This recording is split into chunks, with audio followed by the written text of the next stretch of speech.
Welcome once again to Roshofnak. This is our 6th event. The whole purpose of Resource Night is to partly educate and partly inspire. As Jochen mentioned, I am a professional geologist. I have spent 43 years in the mining industry. And when we started this little company, Endeavour Silver, it was basically just an idea to get into the silver business, to acquire silver assets before the price of silver started to take off. The year was 2003. Today, Endeavour is now a mid-tier silver and gold producer. We're listed on the big boards in both New York Stock Exchange and Toronto Stock Exchange. And we have approximately 2,600 employees operating 4 mines in Mexico. But we're not half done yet. Our goal is to double our output over the next 3 years and significantly reduce our costs to expand our profit margins by the construction of 3 new mines. Before I get into Endeavour, however, I would like to take a step back. Let's talk about silver. I would like to just cover some of the highlights of the answer to the question, why invest in silver? So I will be making some forward-looking statements today, and my lawyer tells me that I have to show you this slide. Why silver? I think most people recognize historically silver is a precious metal. Like gold, it's a store of value. It's been used as money, and it's a hedge against monetary inflation. But when people think of protection against inflation, they think of gold first. And they only think of silver second. That's why the silver is called the poor man's gold. And so where are we in the current gold-silver cycle, the current financial cycle? We've seen gold now move off of a bottom in the last 2 years from $1,100 US per ounce, $1,200, $1,300, even bigger move in euros. But silver is still almost flat, $14, $15. Silver seems to be stuck. But we know from history, including recent history, that silver does not follow gold immediately. It almost always lags behind gold. And then when gold gets to a certain point in its price, then the investors come to silver. And that's where we are here in 2019, with gold moving up and silver flat. One thing we can be sure, at some point this year, silver will make its move. So I'm a silver bull. I'm also a gold bull. I've been a gold specialist since 1980, a silver specialist since 2003. And I think it's a very exciting time to have silver in the investment portfolio as a precious metal. There is, however, 2 other reasons to own silver as an investment. In the last 100 years, we've seen silver emerge as the most versatile of industrial metals, with a multitude of uses, primarily for the conduction of electricity and heat, also the world's best-known reflector, and many, many other uses. So when we look at the aspects here, we can see that in addition to its use as conductor of electricity, it's also used as a biocide to kill bacteria. In fact, if you think about the use of silver historically, we can go back 3,000 years to the Greek times and find food on silverware because it lasted longer than food on bronze. By the way, coming back briefly to the idea of silver as a precious metal, the first example, and perhaps the best example I could find, of government debasing its own currency is the Roman Empire. In approximately 60 BC, there was an almost pure silver coin that was used by the Romans to initially trade with the Mediterranean region and ultimately colonize the Roman Empire. This coin was highly valued by their trading partners. It was the denarius coin. The denarius coin at about 60 BC was almost 4 grams of pure silver. 95% of the coin was silver. But by the time of the end of the Roman Empire at 260 AD, because the Romans had consistently consumed their silver, they consistently replaced the silver in the denarius coin with bronze. And over time, the colonies started rejecting the coin. And that was the end of the Roman Empire.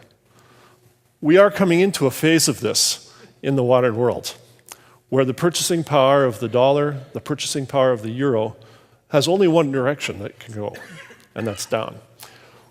Expressed differently, there's only one direction that the prices of gold and silver can go, and that's up. So, silver as a precious metal, silver as an industrial metal. Even last year, which was a very difficult year in the global economy, we saw the industrial demand for electronics increase 2%. In fact, there's this bedrock demand for electronics ever since the year 2000. In fact, when I started the company Endeavour, we considered electronics to be a disruptive new technology for silver. Every electronic contact is coated with a fine silver film because it's the fastest known conductor of electricity. And even though there's a tiny little bit of silver used in every electronic device, there's only a 1/4 gram of silver in my Samsung phone. Not enough to recycle. But the number of cell phones, the number of computers, the number of TVs, the number of automobiles is what drives industrial demand for silver. There is a third reason to own silver in the portfolio. And most people don't think about this, but it's perhaps the most exciting reason. Silver is a green metal. You cannot have solar power without silver. Silver film is the basis of the photovoltaic reaction. You cannot have electric vehicles without silver. And even though Torsten's slide did not show silver as a main component of electrification, it's impossible to have electrification without a tiny amount of silver. If we believe any of the forecasts for electric vehicles over the next 20 years, the impact on silver demand for electric vehicles will double and triple and quadruple. It is the most exciting component of new demand for silver. So 3 reasons to own silver. I'd also like to touch on, excuse me, not only what we do, we're in the silver and gold mining business, but how we do it. Endeavour has been a leader in recent years in Mexico at understanding what is the meaning of this concept of social license. It's not a sideline to our business. It's not a sideline to any business. We treat the concept of sustainable mining as core to our business plan. So what does that mean? It means that when we go about acquiring a mine in a small village in rural Mexico, we have to understand very quickly what will it take to build a successful business in this small town. For instance, in our first town of Guanaceví, where we purchased the mine in 2004,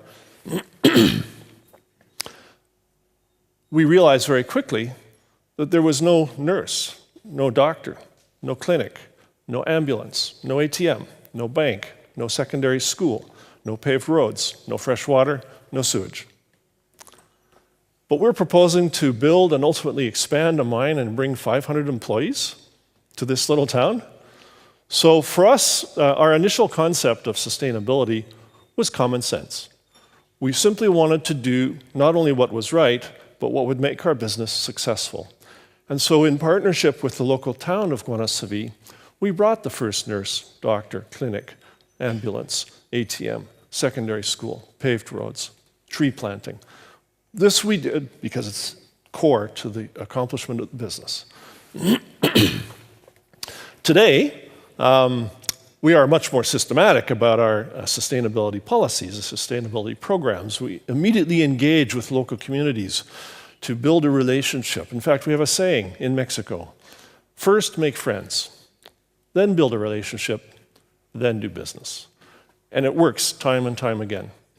So this is the philosophy behind Endeavour Silver. We've been very, very successful in Mexico, largely because we understand the totality of a successful business. Let's look at some of the aspects.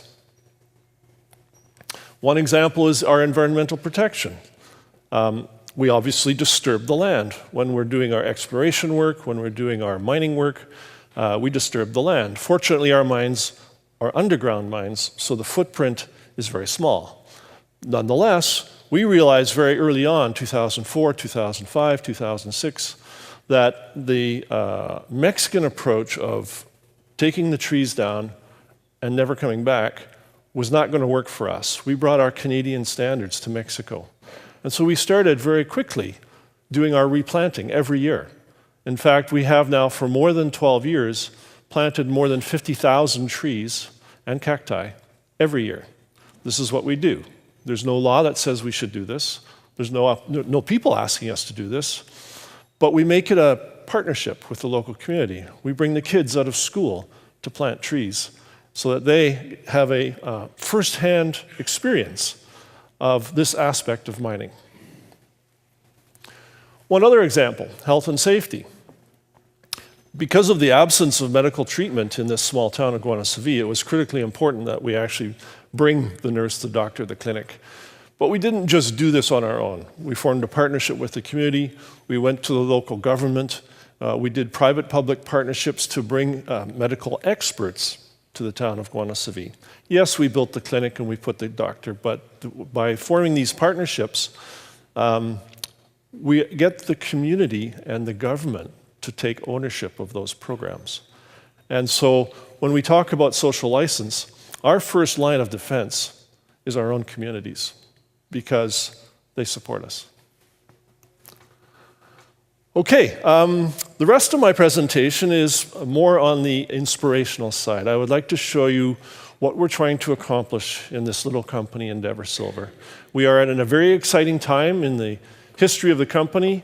We're proposing now to build 3 new mines over the next 3 years to approximately double our production, reduce our costs, and expand our profit margins. So without further ado, Endeavour Silver Corp, a mid-tier producer operating 4 high-grade underground silver gold mines in Mexico. In order to accomplish that, we have to be very good at our operations. Typically, we buy small mines in historic districts that have been poorly managed, and they've run out of reserves. So we need 2 different skill sets to make those mines work. The operational aspect is really good engineers to restart the mines, modernize the mines, raise the standards, the operating standards of the mines, and ultimately expand our business. The other skill set is the entrepreneurial aspect of mining, the ability to explore and discover new ore bodies where people thought there was no ore. And this is really my specialty. I'm an exploration geologist. I've been doing this now for many, many years. We've been very successful in Mexico at recognizing areas that have tremendous potential that were previously neglected. And by bringing the expertise, we can unfold the full potential of these historic mining districts in Mexico.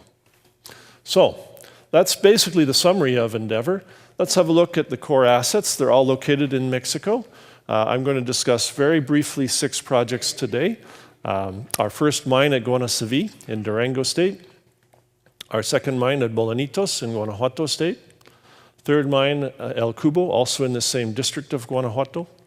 Fourth mine, which we announced on Monday, has become our 4th commercial producer, the El Compass mine in Zacatecas State.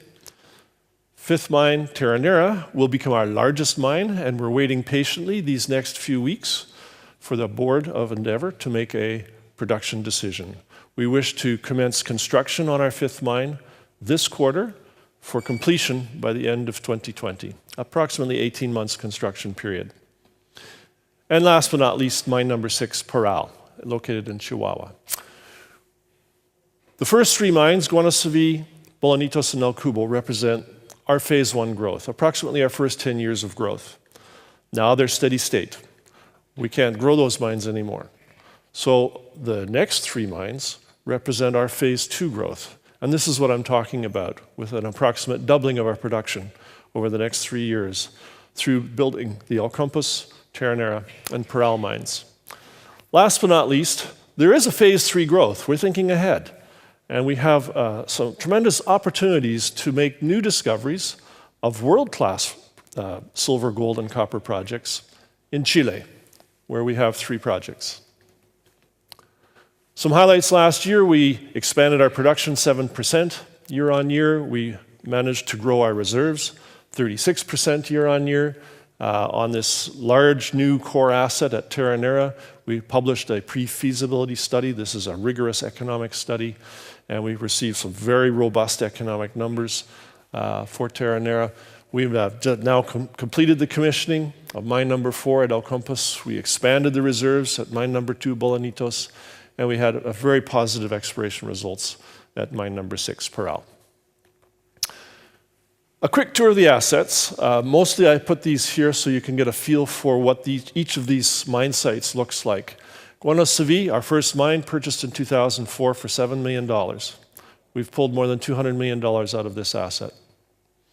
However, last year was a difficult year for the mine. It started losing money because we were now mining at the bottoms of the original discoveries 15 years later. We're celebrating our 15 years of production at Guanaceví. When we purchased this mine, there were no reserves. And believe it or not, we were able to not only find one ore body, we found 7 ore bodies, shown on the lower slide. But the areas in gray on the lower slide, these are the areas that we've already mined for 15 years.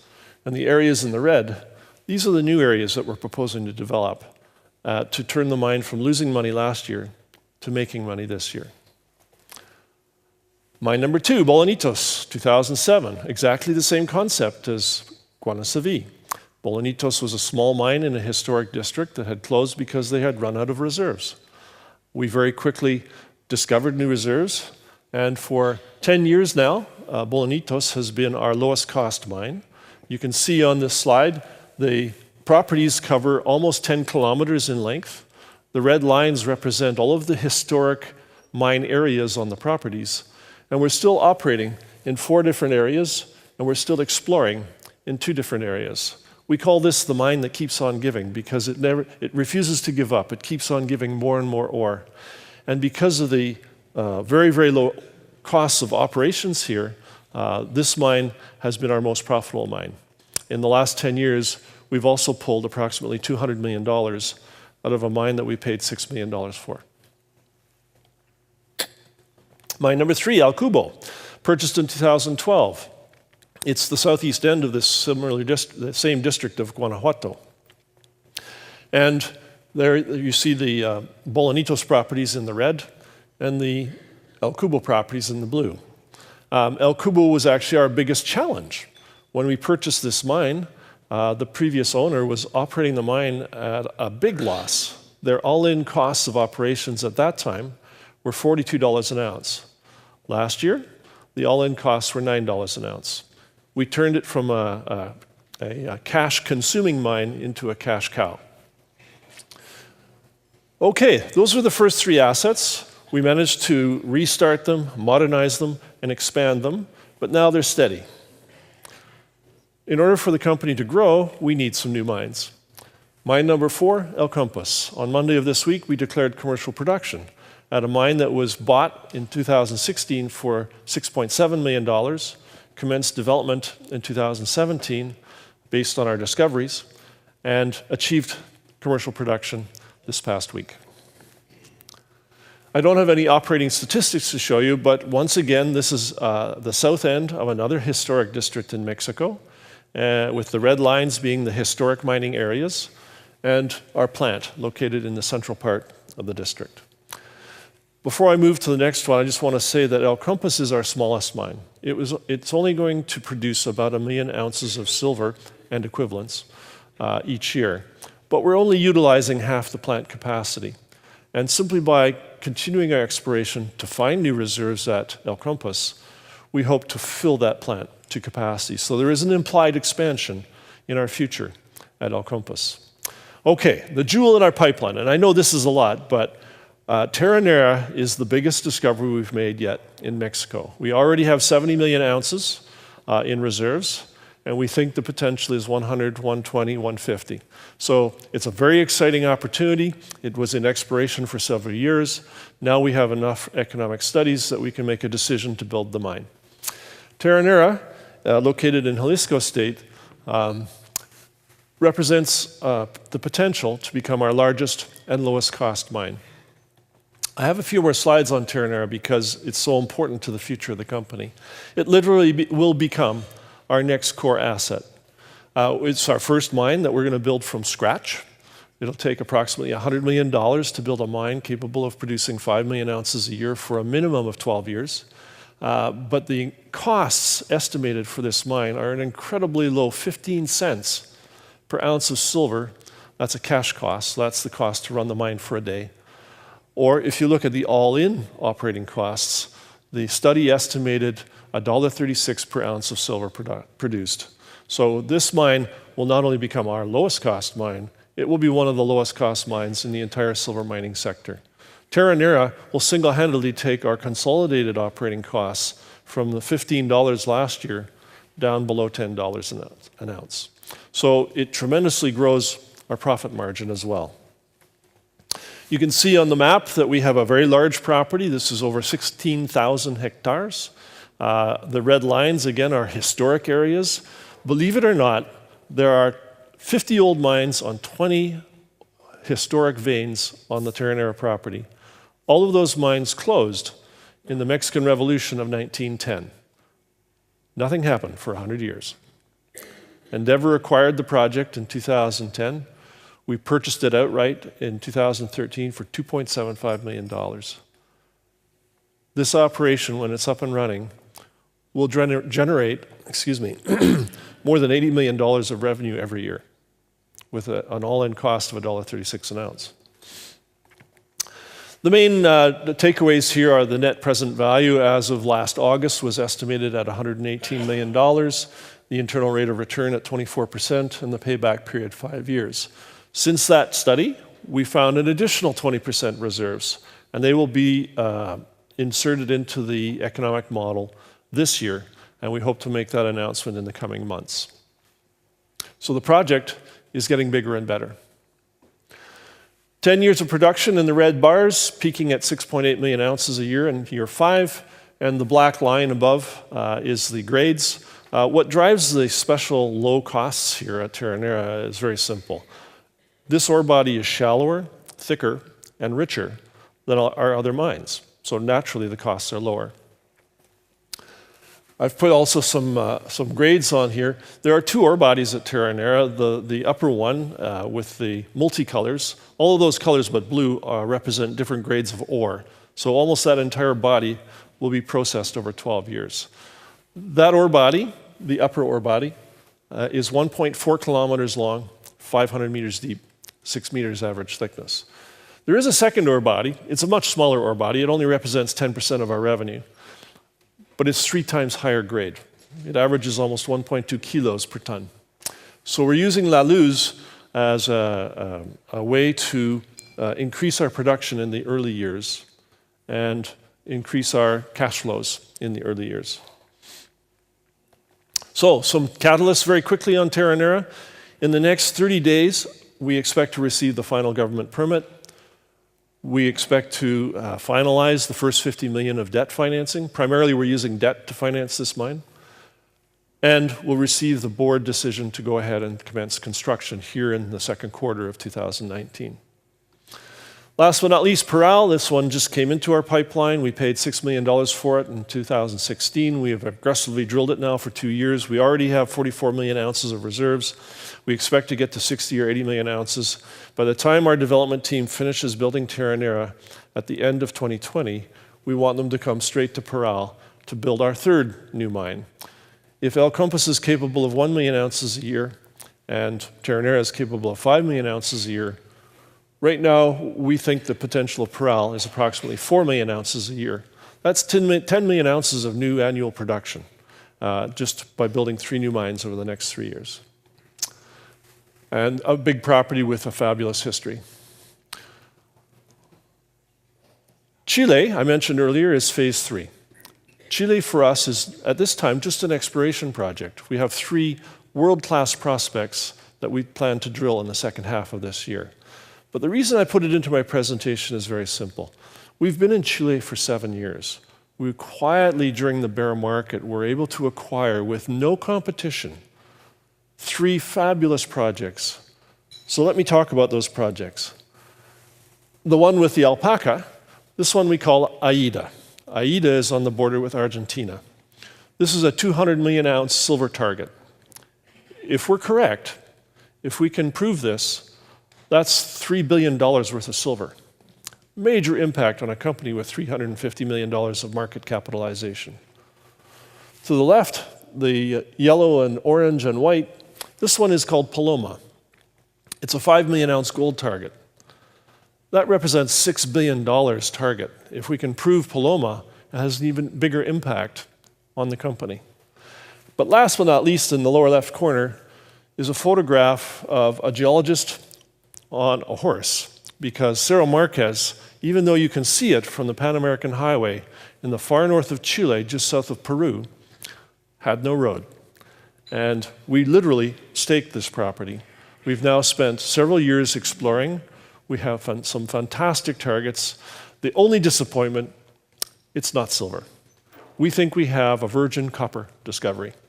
And of course, people know Chile is the home of world-class copper. So Cerro Marquez represents probably a 10 billion pound copper target for us. That's $25 billion target. That's why I put this slide in my presentation. Even though we're a diversified mining company, and these are early stage projects, we only need one of these projects to work. And instead of standing up here talking about years of production, I hope in the future to come back and talk about decades of production. So let's wrap up. We have approximately 131 million shares issued. That's about a $330 million US market capitalization.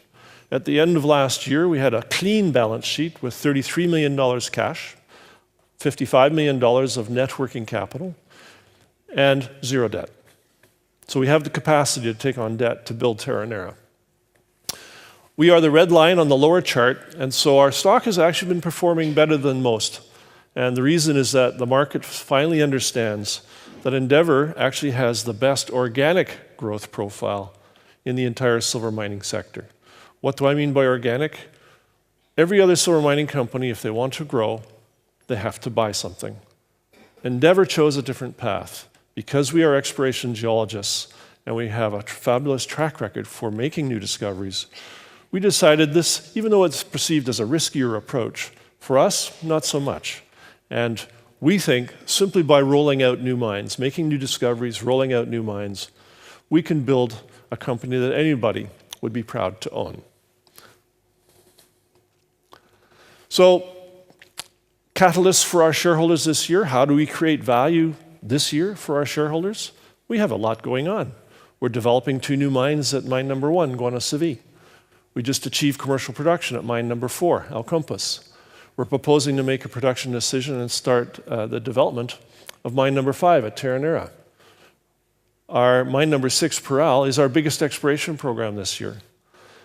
We continue to add new projects to the pipeline, and we are focused on new discoveries at each of our sites. So why invest in Endeavour? I hope I was able to inspire you a little bit, that this is a company that is going places in a hurry. And we have a full, successful management team with our own track record for growth. We have the best organic growth profile in the sector. And simply by building these new mines, we accomplish 3 things. We expand our production, we shrink our costs, and we grow our profits. Last but not least, Endeavour Silver, because we only produce silver and a little bit of gold, has the highest leverage of our share price to the silver price. And so if we are right, if we're coming into the next phase of this gold-silver market, not only can we create value for our shareholders through growing our business, we can create value because our leverage to the silver price is the best in the sector. Thank you very much.